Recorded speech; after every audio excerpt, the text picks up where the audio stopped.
Marie Curie, portrait d'une femme engagée, 1914-1918. C'est Marie-Noël Imbert qui a écrit ça. Je crois que c'est une journaliste de TF1, je crois que c'était ça. Oui, c'est ça. Reporter pour TF1.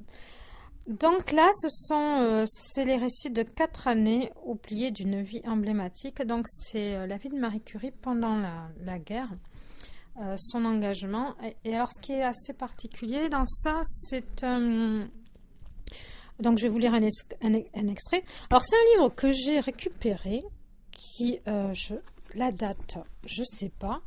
La dernière fois, j'étais surprise parce que je vais travailler dans des médiathèques. Enfin, je ne suis pas bibliothécaire, hein, mais je travaille pour moi parce que j'écris des livres et je vais dans travailler à l'ancienne, hein, en faisant des recherches avec des bouquins.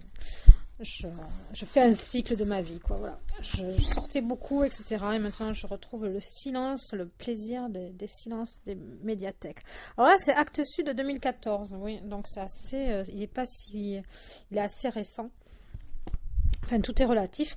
Parce que la dernière fois dans la médiathèque, j'étais surprise parce que je me suis dit, mais je l'ai ce livre.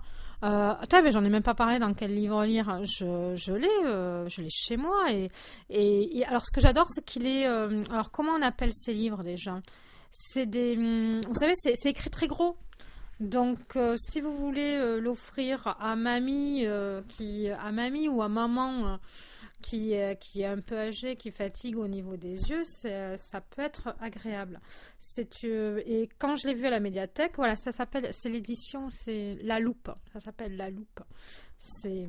Donc c'est quand même, voilà, c'est bien de trouver des livres comme ça, écrits en gros, qui sont agréables à lire.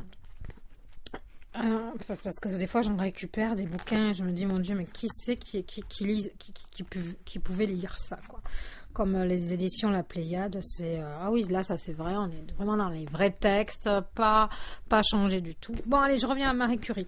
Donc Marie Curie, là c'est il y a pas mal de correspondances dans ce livre. Et la correspondance, il y a à la fois la correspondance et à la fois donc on sait comment ça s'est, on sait ce qu'elle a vécu grâce à la correspondance, et, et en même temps c'est comment vous dire ça, et en même temps c'est commenté, quoi. Voilà, pour qu'on puisse un peu comprendre le fil de l'histoire. Alors je vais vous lire un passage.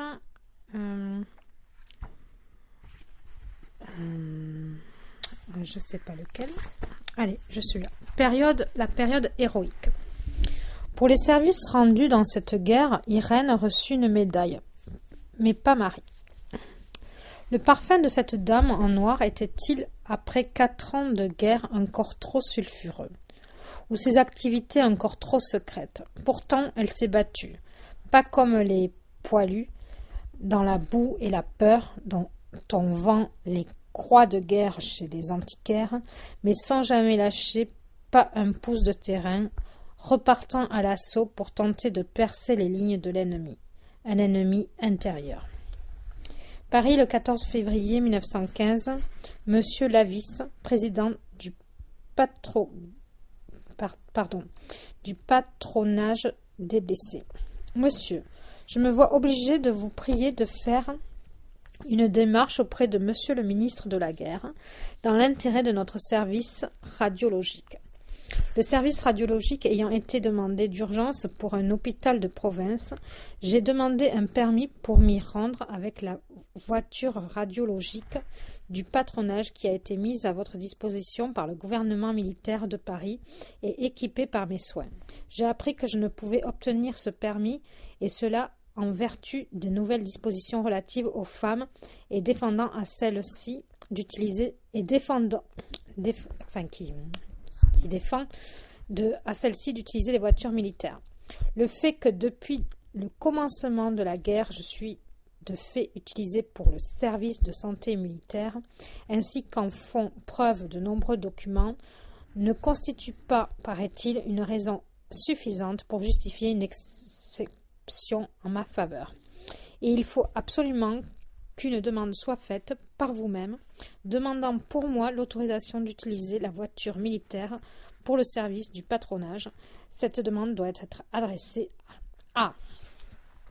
Elle n'écrit plus à Pierre. Voilà, donc là vous avez le commentaire. Elle n'écrit plus à Pierre, elle n'en a plus besoin. Comment a-t-elle pu croire qu'elle allait l'oublier?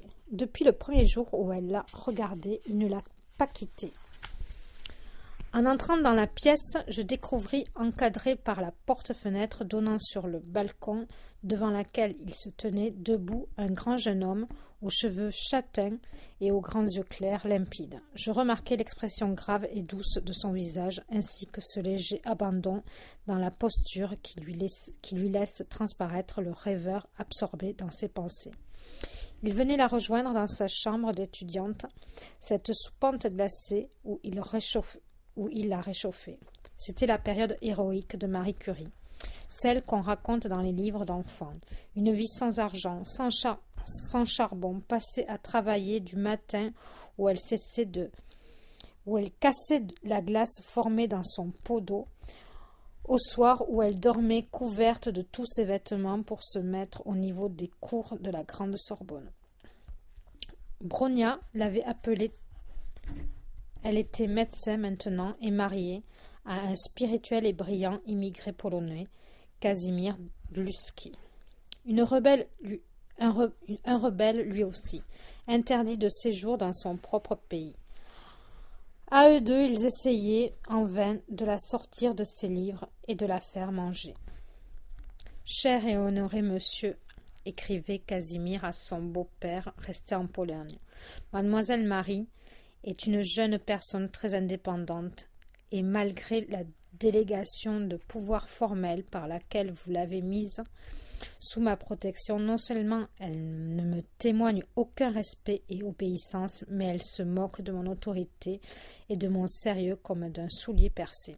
J'ai l'espoir de la réduire à la raison, mais jusqu'à présent, mes talents pédagogiques ne se sont pas montrés efficaces. La période héroïque de la vie de ma belle-sœur, disait en plaisantant le mari de Bronia. Il avait bien compris que c'était les beaux jours de sa vie. Elle avait froid et faim, mais elle vivait son rêve. C'était comme un nouveau monde qui s'ouvrait à moi, le monde de la science, que je pouvais enfin découvrir en toute liberté. On voit vraiment que c'est une passionnée, quoi. Et celui qu'il aimait vivait du même pain. Il disait « Il faut faire de la vie un rêve et faire d'un rêve une réalité. Quoi qu'il arrive, disait-il aussi, il faudrait continuer. » Voilà, je ne savais pas que c'était du mari de Curie. Il faut faire de la vie un rêve et faire d'un rêve une réalité. Voilà, un livre facile dans sa... Bon, après, voilà, il y a quand même du vocabulaire, parce qu'à l'époque, quand même, on écrivait de façon très... Je ne sais pas quel adjectif employer. Voilà, enfin, on faisait attention, on n'était pas dans des écrits en langage parlé, quoi. Donc, c'est des courriers, c'est des échanges, c'est pendant la guerre, tout se passe, mais c'est pas, voilà, c'est assez, c'est facile à lire, c'est pas si complexe que ça, même s'il y a du vocabulaire soutenu des fois, ou des formules de phrases un peu à l'envers, comme on faisait avant, voilà, parce que maintenant on fait, si vous écrivez, je vous conseille de faire sujet, verbe, complément, point. Plus c'est court, plus les phrases sont courtes, plus c'est clair. Si vous mettez des car, quand et puis des phrases à l'envers, c'est pas la peine, quoi. C'est pas la peine de faire des... Enfin bon, moi je suis un peu contre ça, quoi. Quand on écrit des choses, si on veut être compris, voilà. Moi, les phrases longues à rallonge, j'aime pas ça non plus. On perd le fil. Voilà. Bonne lecture. Voilà, puis après de toute façon les extraits d'écriture, les extraits de courrier sont assez courts, quoi. Oui, ça fait, mais de toute façon comme c'est écrit gros, ça fait même pas, non, ça fait même pas une page. Si, ça peut faire une page ou deux, mais même non, là ça fait qu'une page. Une page, oui, bon, mais c'est pas plus, pas plus que une page normale, puisque même quand ça fait 2 pages, vu que c'est écrit gros. À bientôt. Sur quel livre lire? Vous pouvez liker. J'essaierai de vous faire des playlists et de vous mettre les liens sous les vidéos. Au revoir. Bonne lecture.